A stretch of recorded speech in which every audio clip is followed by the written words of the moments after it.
ఈ గవర్నమెంట్ వచ్చి ఎలా ఉంది పరిపాలన? ఈ 10 నెలల పరిపాలన ఎలా ఉంది? జగన్మోహన్ రెడ్డి గారు అంటున్నారు ఈ గవర్నమెంట్ పని అయిపోయింది, ఇంకా జరిగేది లేదు, అన్నీ నేనే ఇస్తాను నేనే వస్తానని చెప్పి అంటాడు. అంత మాత్రం నిజం అంటారు. అలా ఇచ్చేటట్టయితే అంతకుముందు గవర్నమెంట్ని జనాలు ఎందుకండి చీకొట్టి మళ్ళీ గవర్నమెంట్ని ఎంచుకుంటారు? మార్పు రావాలనే కదా జనాల్లో. అంతకుముందు చెప్పినవన్నీ కూడా చేయలేదు. కొన్ని పరిస్థితులు జనాల్లో ఇబ్బంది కలిగినాయి.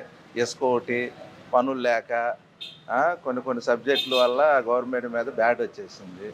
వాళ్ళు ఏంటంటే డబ్బు సంపాదించుకోవడానికే కానీ పేదలకు సేవ చేద్దాము, పేదల్లో ఏమన్నా మంచి పేరు సంపాదించుకుందాం, మన గవర్నమెంట్ ఇచ్చారు, జనాలు పరిపాలన మనకి నిలబెట్టి చేశారు, 10 మందిలో మనం ఏదన్నా గర్వంగా చేస్తే మళ్ళీ పార్టీ వస్తుందని అవగాహన లేకోకుండా నాశనం చేసుకున్నారు.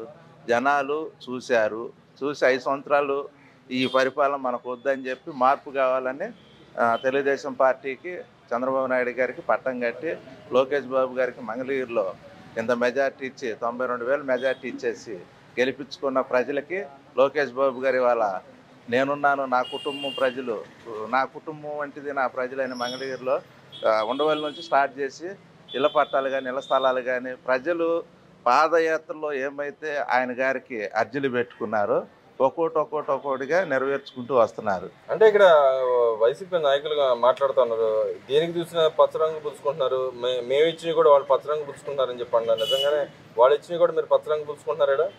ఏమంటే 10 రూపాయలు ఇచ్చి 100 రూపాయలు తీసుకోవటం కాదండి గొప్పతనం.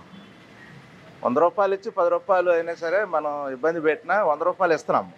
పరిపాలన అంటే కొంత ఇబ్బంది ఉంటుంది, కొంత మేలు ఉంటుంది. కానీ జనాలను ఇబ్బంది పెట్టే పరిపాలన జనాలకు అవసరం లేదు సార్. ఏదైనా మేలు జరిగేది కావాలి. ఇవాళ 100 మందికి ఉపయోగపడే పనిలో 99 మంది అని ఉపయోగించుకోవాలిగా. ఏదో మేము చేసాము చెందామని సంకలు గుద్దుకుంటే మరి జనాలు ఎందుకు చీకొట్టి గవర్నమెంట్ని వెనక పెట్టేస్తారు? అంటే గతంలో మేము రంగులేసాం అని చెప్పి మా పార్టీ రంగులేసామని గొడవ చేశారు, ఇప్పుడు వీళ్ళు కూడా రంగులు వేస్తున్నారు, వీళ్ళు కూడా దుబారా ఖర్చు చేస్తారని చెప్పి అంటారు. నిజంగా నా పరిస్థితుందా? చూపిమానండి. ట్యాంకీలకు వేసుకున్నారు, సమాధులకు వేసుకున్నారు, గోళ్ళకి వేసుకున్నారు. చిన్న గోళ్ళు కూడా శంకుస్థాపన చేసి మేము ఏదో గొప్పగా చేసేసాం, ఒక రాజధానిని శంకుస్థాపన చేసినట్టు లేకపోతే ఇంకో రకంగా ఏదో చేసినట్టుగా అలా చేశారే. కానీ పరిపాలన ఇప్పుడు రేషన్ ఉందంటే రేషన్ దాంట్లోనూ ఇబ్బంది పెట్టేశారు. ఆ వ్యాన్లు కానీ వాటికి వచ్చే జీతాలు కానీ అవన్నీ గవర్నమెంట్ ఇవ్వాల్సింది. రంగులు ఉన్నాయి, కొన్ని వేల లక్షల రూపాయలు దాంట్లో ఖర్చు పెట్టారు. అది గోడ కొట్టిందే కదా సార్, ఉపయోగపడేది కాదుగా. నువ్వు ఎక్కడో అప్పు తెచ్చి 10 రూపాయలు ఇచ్చి 100 రూపాయలు అప్పు చూపిస్తే ఎలాగండి? జనాలు మెచ్చుకోవాలండి. అంటే ఈరోజు ఇప్పుడు ఈ గవర్నమెంట్ వచ్చిన తర్వాత 1,50,000 కోట్లు అప్పు చేశారు అని చెప్పి అంటున్నారు. నిజంగా 1,50,000 కోట్లు అప్పు తెచ్చింది ఈ గవర్నమెంట్? 1,50,000 కోట్లు అప్పు తెచ్చే పరిపాలన అయితే కాదండి. గవర్నమెంటు అవసరమైతే కేంద్రాన్ని ఏదో రూపేనా మెప్పు పొందించైనా సరే మనకు నిధులు తెచ్చే కార్యక్రమంలో గవర్నమెంట్ ఉంది సార్. ఇవాళ కూటమి ప్రభుత్వం ఎలా ఉందంటే 10 రూపాయలు అయినా సరే అవసరమైన జోబులో పెట్టుకొని అయినా సరే చేసే పరిపాలనలాగా ఉంది.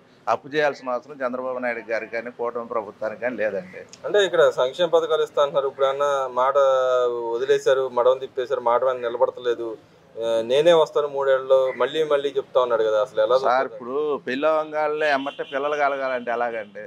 దానికి సమయం ఉంటుందిగా. గవర్నమెంట్ వచ్చింది, అన్నీ సర్దుకోవాలిగా. మొన్నటిదాకా అప్పులు చేసిపోయారు వాళ్ళు, ఇవన్నీ సర్దుకోవాలిగా సార్. ఒక 5-6 నెలల్లో మనకు పనులన్నీ కావాలంటే ఎలాగండి? క్యాబినెట్ మీటింగ్ మొన్ననే జరిగింది, దాంట్లో ప్రవేశపెట్టారు కొన్ని పథకాలు. అవన్నీ కూడా తీర్మానం చేసుకొని ప్రజల్లోకి మనం ఏమైతే ఇవ్వగలుగుతామో వాళ్ళు సంతోషపడతారో లేదని చూసుకొని ఇచ్చే పథకాలండి.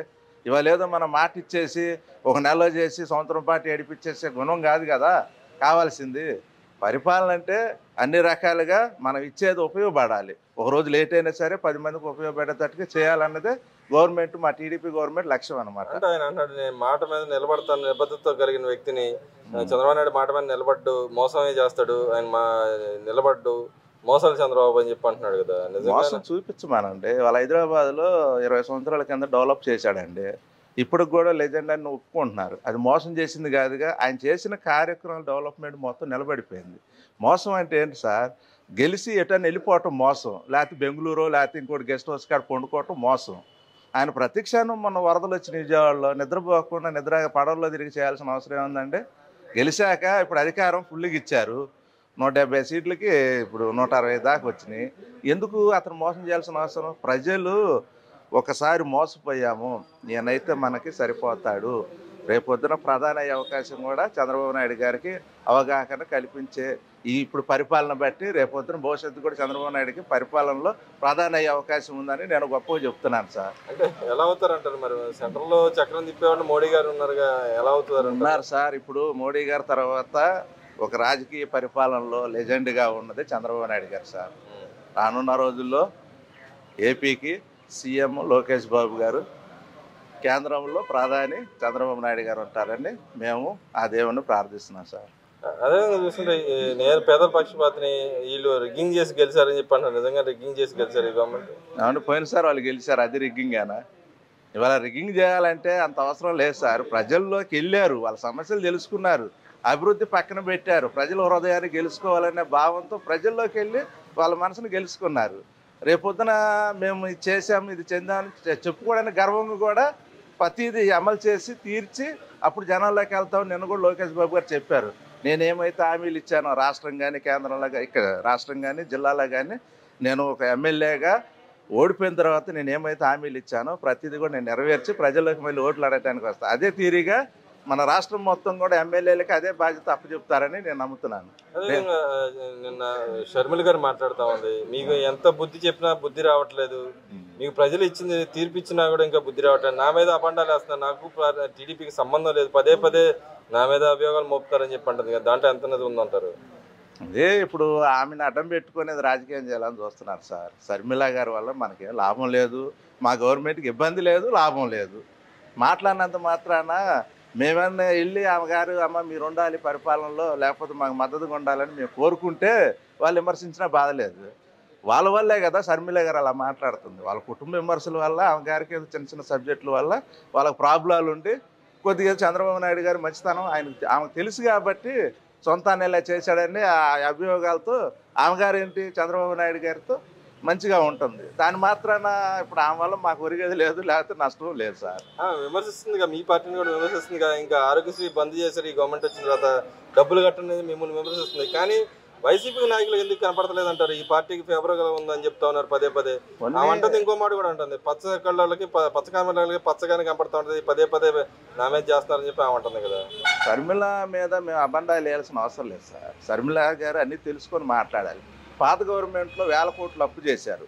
ఆ 1000 కోట్ల అప్పులు దేనికి చేశారు? మరి ఇప్పుడు ఎవరు తీర్చాలి? ఆ బకాయిలన్నీ చూసుకోవాలి కదా సార్. జనాల్లో నేను 10 కోట్లు ఇచ్చేస్తాను లేకపోతే 100 కోట్లు ఇచ్చేస్తాను అనగానే లెక్క నుంచి వస్తాయి. పాత అప్పులని తీర్చాలి, అవన్నీ లెక్కలు చూసుకోవాలి. రానున్న రోజుల్లో ఆదాయం ఉందా లేదా, ఇవాళ ఒక నెలకు వచ్చి 8 లక్షల కోట్లు అవుతున్నాయి ఆ రాష్ట్రానికి ఖర్చు.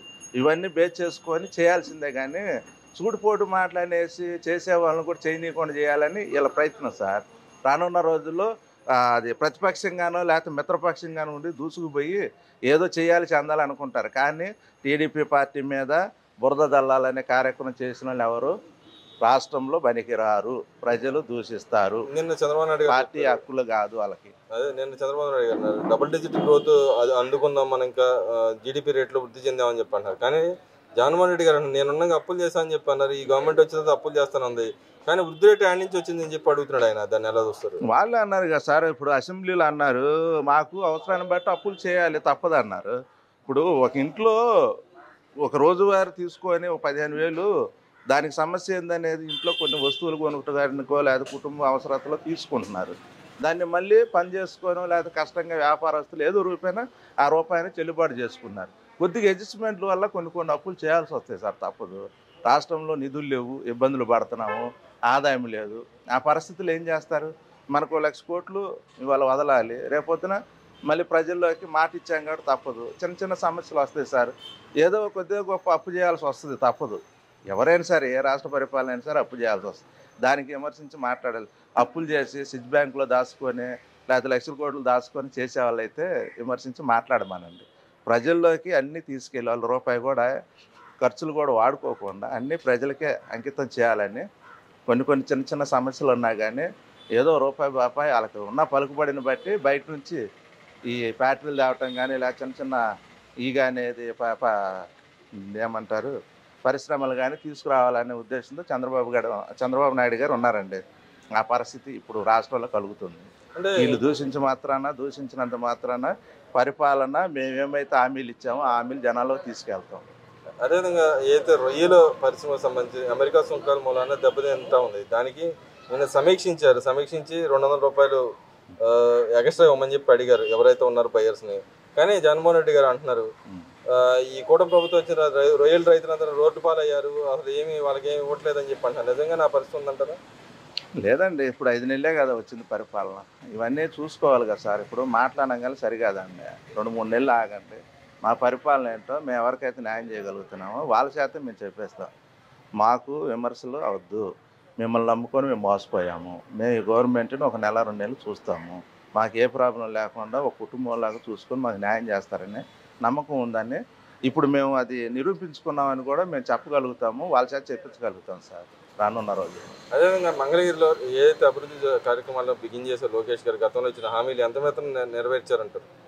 హామీలు అంటే ఇప్పుడు సంజీవన్ ఒకటి, ఆరోగ్య సంజీవన్ ఒకటి, ఇళ్ల పట్టాలు ఒకటి, రోడ్లు డ్రైనేజీలు ఒకటి, మరి హాస్పిటల్ 100 పడకల హాస్పిటల్ ఒకటి, మొత్తం 22-23 పథకాలు లోకేష్ గారు ఈ నియోజకవర్గంలో మాట ఇచ్చినవి ఉన్నాయి. మాట ఇవ్వకుండా కూడా ఆయన గారు ఏమైతే అవసరతలు ఉన్నాయో అవన్నీ చేయాలని ఇప్పుడు దరిదాపు 23 పథకాలు దాకా ఇచ్చారు సార్.